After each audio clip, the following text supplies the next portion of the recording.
made a boo-boo because customer wanted us to put the boiler as high as possible, so we tried to core it as high as possible there, but that then hits the roof line there.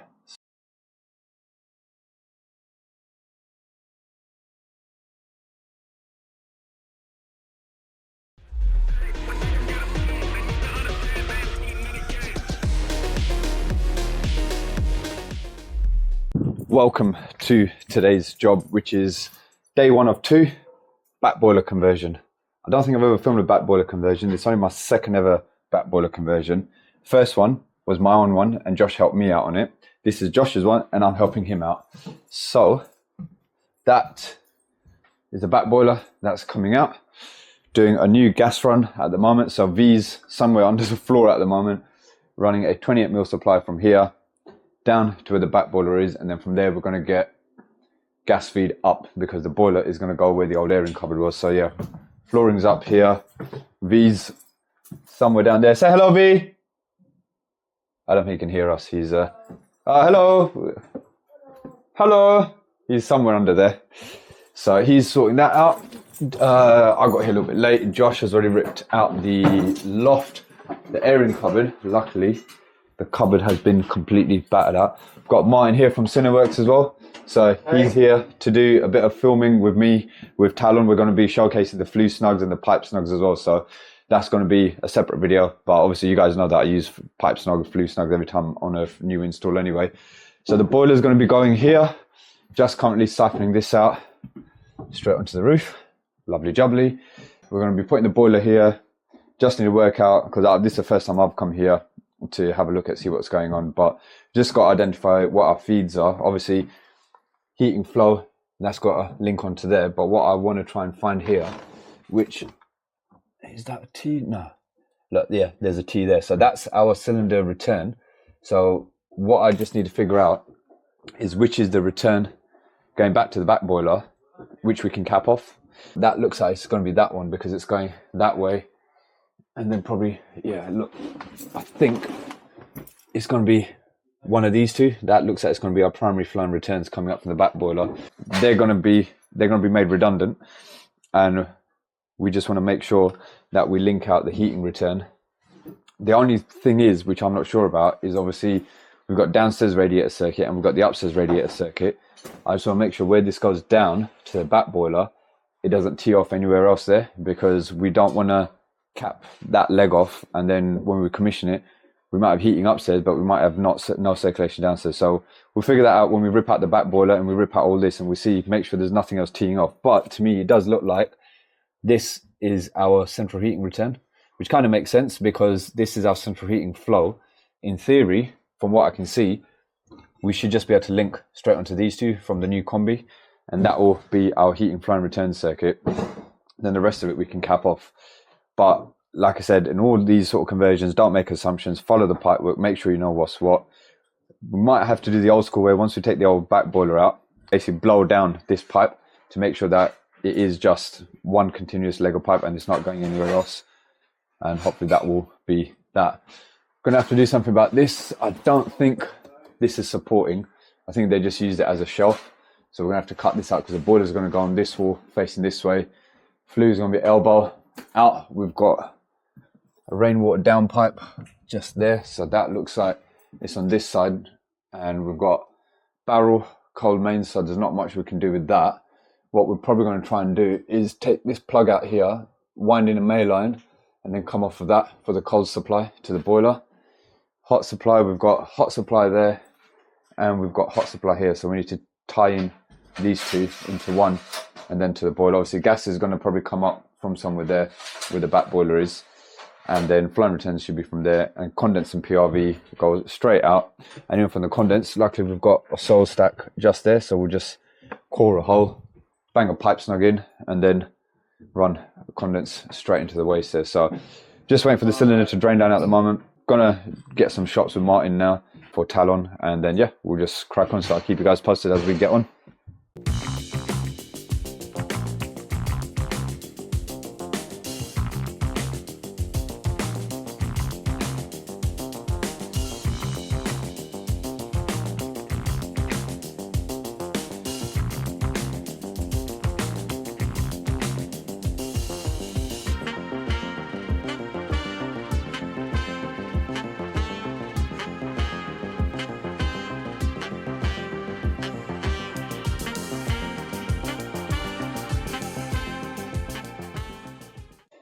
So our cylinder's ripped out, and we have found that this hot feed is actually going down. I'll show you that pipe in a minute because we've found it next to where the old back boiler was.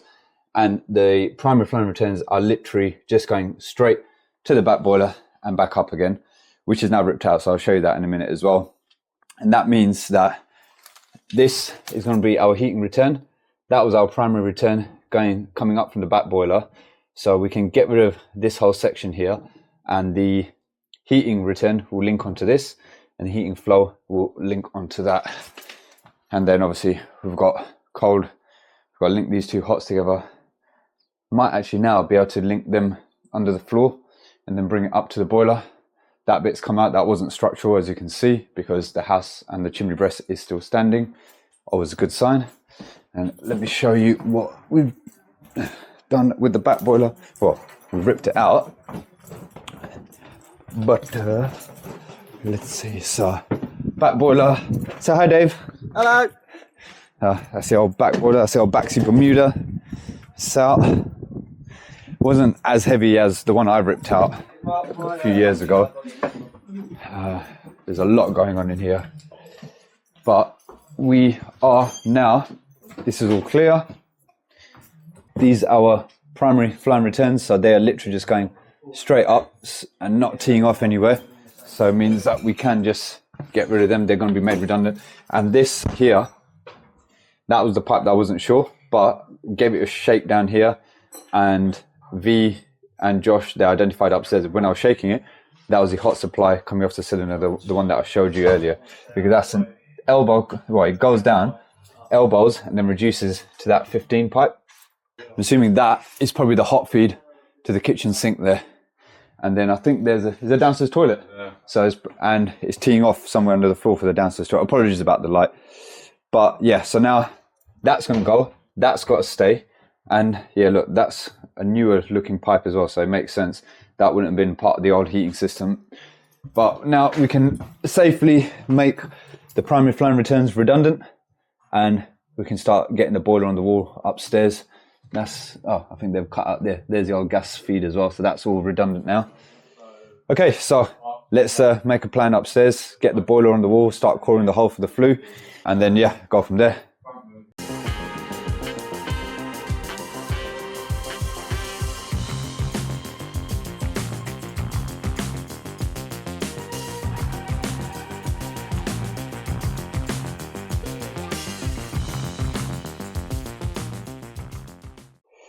Okay, boiler is on the wall, flue's done. Made a boo-boo because customer wanted us to put the boiler as high as possible, so we tried to core it as high as possible there, but that then hits the roof line there, so we then had to recore it lower.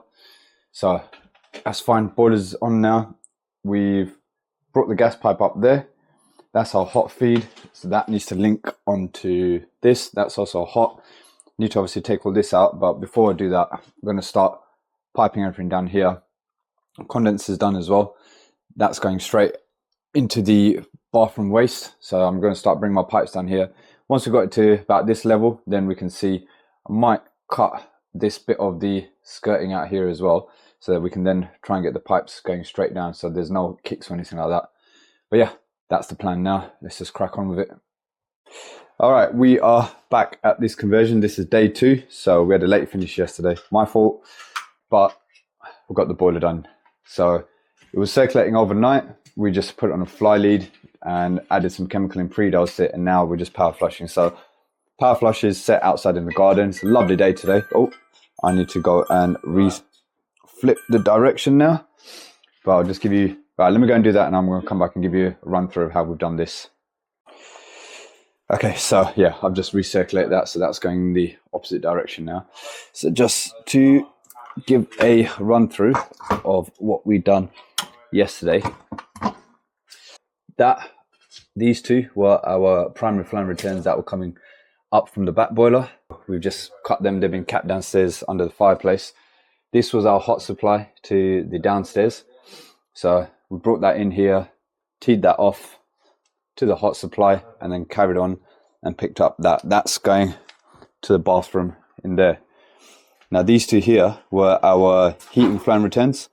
Obviously the heating flow we brought up round there. We were going to attempt to try and bring it under the floor, but there's too many fittings there, not enough pipe, and we didn't have enough play on this. So that bit we brought it surface. Then the heating return we were able to do under the floor. So kick that round there, under there, and then straight into the filter. And the cold, when I took off this bit of boxing, I did find the barrel elbow there, and we were contemplating about winding it out from there and then just converting that to copper, going straight up, but it would have been too risky. So we stuck with the original plan, which was there was a plug in that T, so we unwound that plug and just converted it to copper, and that's the cold feed now coming down into there with another lever valve, shock arrestor, lime scale reducer, and yeah, everything else is all good. Condenser's done, flue's done. Just got to seal that up because I cored it wrong. Got to do the PRV today. Got to switch to the next rad now. PRV, obviously gas is done, so we've done a new gas run. Brought that up here, that's straight there. And wiring, so we've got a couple of supplies here that we can use. And I'll probably put the fuse spur just somewhere here, run a bit of cable up and into the boiler, and we're going to be fitting an EPH stat. So that's sort of the last few bits to do today, and hopefully it should be not as long a day as yesterday. And yeah, we just get stuff done. So we'll see how bad the flush is. This is the finished article. Just commissioning it now. So you can see we've got 20 millibar working pressure on maximum rate. Just checking the maximum rate readings at the moment. Make sure the flow and return temperatures are all okay as well. EPH stat, and that I don't know what else to say really, other than yeah, the boiler is done, the conversion's done, everything's good, power flush is done. System was dirty. Because there were 8 radiators here, 4 of the radiators were changed as well. Out of those 4 radiators that were existing, it was dirty. There was a lot of dirt picked up on it. And I'm sounding a bit deflated because I'm absolutely shattered, but it is what it is. I'm just glad that it's all done. Today's just been a bit of a tidy up day. It's all been cleared up. Tidying up takes ages.